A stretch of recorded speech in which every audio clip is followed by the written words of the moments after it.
నమస్తే, నేను Madhu. YCP party Telugu Desam trap లో పడిందా, లేదంటే Telugu Desam party YCP party trap లో పడిందా?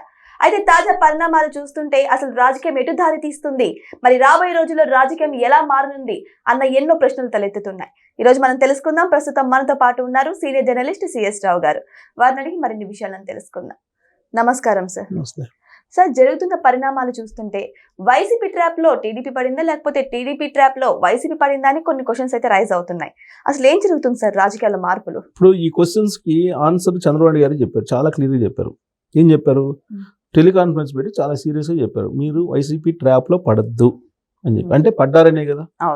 సో వైసీపీ ట్రాప్ లో పడ్డారు, ఇది క్లియర్. ఇది చంద్రబాబు గారు చెప్పింది, నేను చెప్పడం కాదు. సో కాబట్టి భవిష్యత్తులోనైనా వాళ్ళ ట్రాప్ లో పడకుండా ఉంటే మంచిది.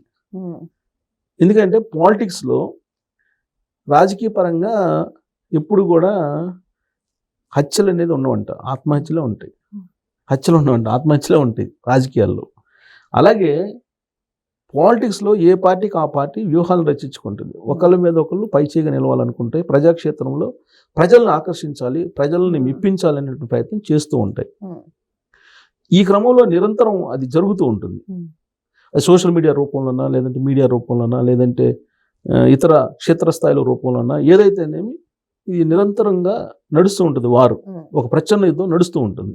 అల్టిమేట్గా 5 సంవత్సరాలకి ఎలక్షన్స్ వచ్చినప్పుడు ఆ 5 సంవత్సరాల ఎలక్షన్లో ప్రజలు తీర్పిస్తారు.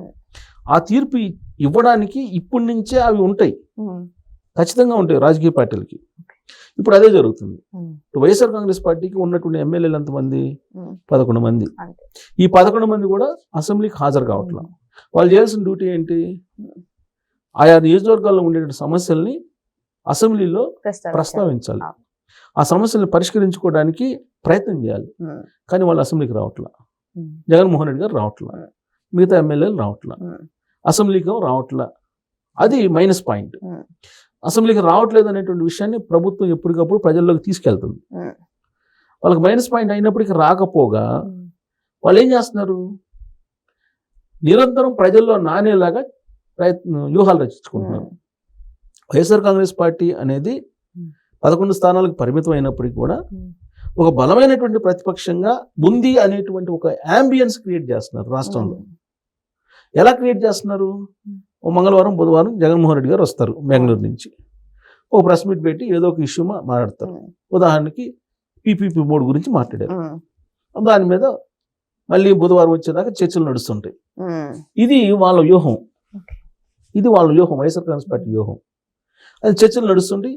ఈ చర్చల్లో రకరకాలుగా అభిప్రాయాలు వ్యక్తం చేస్తూ ఉంటారు. అంటే వైఎస్ఆర్ కాంగ్రెస్ పార్టీ ఇంకా బలంగా ఉంది అనేటువంటి ఒక ఒపీనియన్ సమాజంలో ఉండాలి. అందుకే జగన్మోహన్ రెడ్డి గారు ప్రతిసారి ఏమంటారంటే, అసలు తను గెలిపించుకోలేదని చెప్పి ఆంధ్రప్రదేశ్ ప్రజలు బాధపడుతున్నారని చెప్పి ఆయన చెప్తారు, ఆయనే చెప్పుకుంటుంటారు. అలాగే మనం చేసినటువంటి మంచి ఇంకా బతికే ఉంది, ప్రజల్లో ఉంది, మీరు ప్రజల్లోకి వెళ్ళండి అని చెప్పి క్యాడర్కి దిశానిర్దేశం చేస్తూ ఉంటారు. వైఎస్ఆర్ కాంగ్రెస్ పార్టీ లేని కారణంగా రాష్ట్రం ఎంతో వెనకబడిపోయింది అని చెప్పి జగన్మోహన్ రెడ్డి గారు చెప్తుంటారు. ఆ రోజు ఉన్నటువంటి లా అండ్ ఆర్డర్ ఇవాళ లేదు అని చెప్తుంటారు. ఆ రోజు అధికార యంత్రాంగం పకడ్బందీగా అవినీతి రహితంగా పనిచేసింది, ఇవాళ అలా లేదు అని చెప్పి చెబుతుంటారు జగన్మోహన్ రెడ్డి గారు. అంటే అధికారం ఉన్నప్పుడు పోలీసులు మంచోళ్ళే, డాక్టర్లు మంచోళ్ళే, అధికారులు మంచోళ్ళే. అధికారం కోల్పోయిన తర్వాత ఈ పోలీసులు పక్షపాతంగా వ్యవహరిస్తున్నారు, ప్రభుత్వానికి జీతగాళ్ళలాగా వ్యవహరిస్తున్నారు. అని ఏ పార్టీ అయినా, జగన్మోహన్ రెడ్డి గారే అనే కదా నేను అనేది. ఇప్పుడు మొన్నటి వరకు తెలుగుదేశం పార్టీ వాళ్ళు కూడా అదే అన్నారు అధికారంలో వచ్చేందుకు. సో ఇది నిరంతరమైనటువంటి ప్రక్రియ. దీంట్లో ఎవరెవరు ఏ సందర్భంలో ట్రాప్లో పడుతున్నారు అనేది ఇంపార్టెంట్. ఇప్పుడు అధికార పక్షంలో ఉన్నప్పుడు హుందాగా ఉండాలి, సంయమనంగా ఉండాలి అట్ ద సేమ్ టైం. అదే ప్రతిపక్షంలో ఉన్నప్పుడు మీకు సంయమనం లేకుండా ఈ రెచ్చగొట్టే కార్యక్రమాలు చేస్తూ ఉంటారు. అంటే ఏంది? ప్రజల పట్ల మేము పోరాటం చేస్తున్నాం అనేటువంటి ఒక ఫీల్ కలిగించాలి సమాజానికి. దాంట్లో భాగంగా వాళ్ళు ఎట్టగొడితే అని మాట్లాడుతుంటారు, ఎట్టబడితే అటు రెచ్చగొడుతుంటారు, ఏ రకంగానే చేస్తుంటారు. వాళ్ళలాగా ప్రతిపక్షం కూడా చేసింది, అధికార పక్షం కూడా చేసింది అనుకోండి, దానికి దీనికి ఏముంది తేడా అనేటువంటి ఒక ఫీలింగ్ ప్రజల్లోకి వెళ్తుంది. అప్పుడు మినిమైజ్ అయిపోతాయి పార్టీలు. ఇప్పుడు జగన్మోహన్ రెడ్డి గారు 2019 నుంచి 2024 వరకు పరిపాలించారు. ఆయన పరిపాలన ఏం జరిగింది అనేది ప్రజలకు తెలుసు. డోర్ డెలివరీ చేసింది తెలుసు, శిరోముండనం చేసిన కేసులు తెలుసు, తర్వాత కేసులు పెట్టిన ఎవరైనా పోస్టులు చేస్తే ఆ పోస్ట్ను లైక్ చేసినటువంటి వాళ్ళని కూడా తీసుకెళ్లి స్టేషన్లో కూర్చోబెట్టారు. రంగనాయకమ్మ గారని 70 సంవత్సరాల ఆవిడ తీసుకెళ్లి జైల్లో కూర్చోబెట్టారు, లాకప్లో. ఇవన్నీ ఆంధ్రప్రదేశ్ ప్రజలకు తెలుసు. ల్యాండ్ టైటిలింగ్ యాక్ట్ అని చెప్పి ఏం చేశారో తెలుసు. తర్వాత ఎలా గ్రామాల్లో ఉండేటువంటి వాళ్ళని భయానక వాతావరణానికి గురి చేశారని తెలుసు. ఇవన్నీ తెలుసు,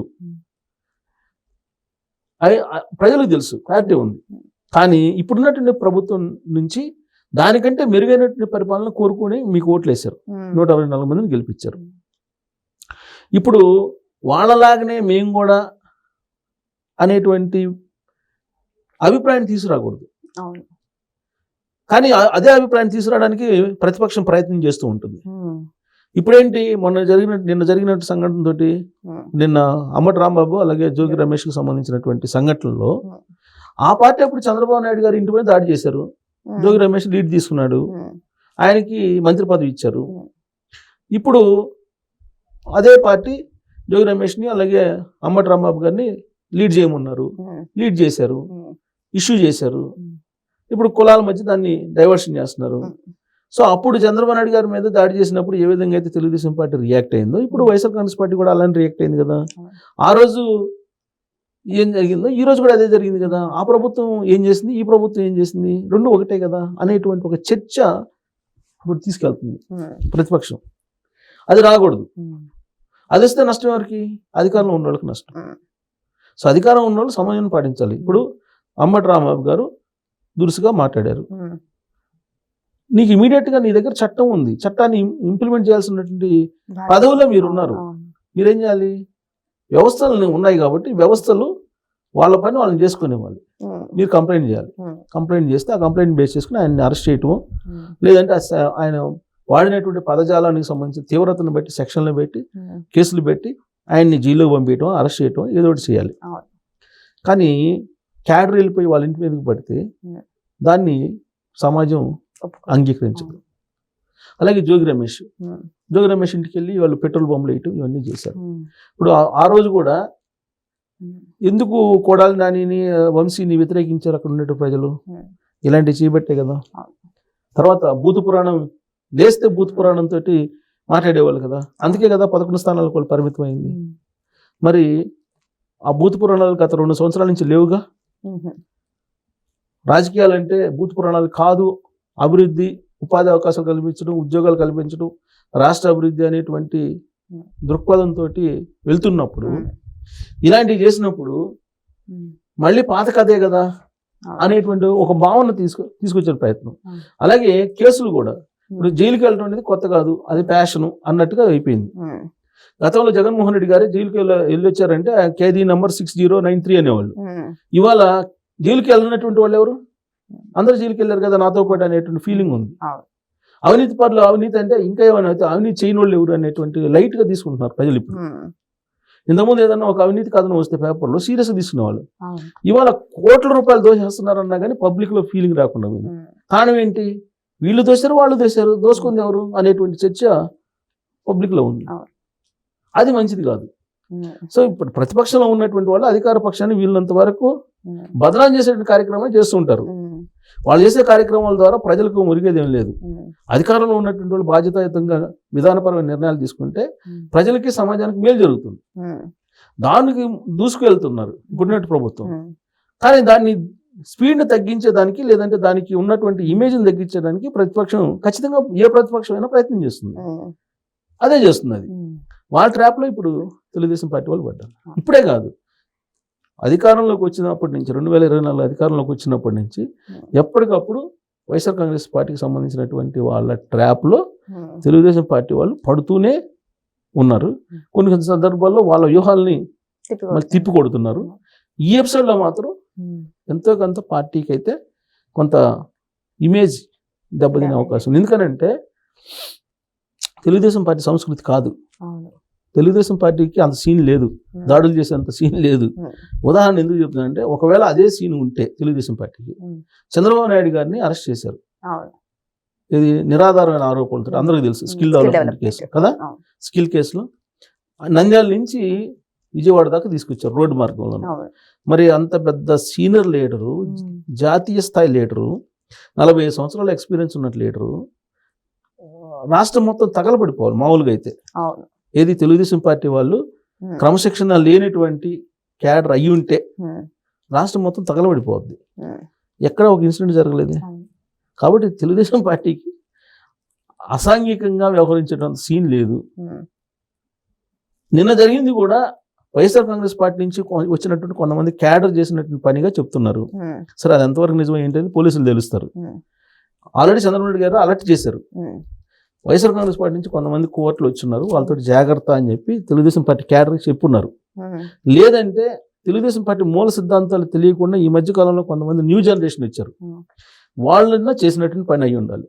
ఒరిజినల్ తెలుగుదేశం పార్టీకి సంబంధించినటువంటి క్యాడర్ కానీ లీడర్లు కానీ ఇలాంటి వాటికి ప్రొవోక్ చేయటం కానీ ఇలాంటి వాటికి పాల్పడటం కానీ చెయ్యరు, చేసే అవకాశమే లేదు. అది చేసేదంతా వేరే ఉన్నారు. అంతే తప్ప తెలుగుదేశం పార్టీకి అలాంటి టెండెన్సీ అలాంటి ఆలోచన ఎప్పుడూ లేదు, ఉండదు కూడా ఆ పార్టీకి. చంద్రబాబు నాయుడు గారు ఇలాంటి వాటికి అసలు దూరంగా ఉండమంటారు ఆయన. అందుకే కదా దిశానిర్దేశించారు ఇమీడియట్గా. సో ఇలాంటి వాటికి కంప్లీట్ దూరంగా ఉండమంటారు. సో కాబట్టి ఈసారి మాత్రం మరి అది అనుకోకుండా జరిగినట్టు అనిపిస్తుంది. ట్రాప్లో అయితే పడ్డారు, ట్రాప్లో పడ్డారు. వైఎస్ఆర్ కాంగ్రెస్ పార్టీ ట్రాప్లో అయితే పడ్డారు.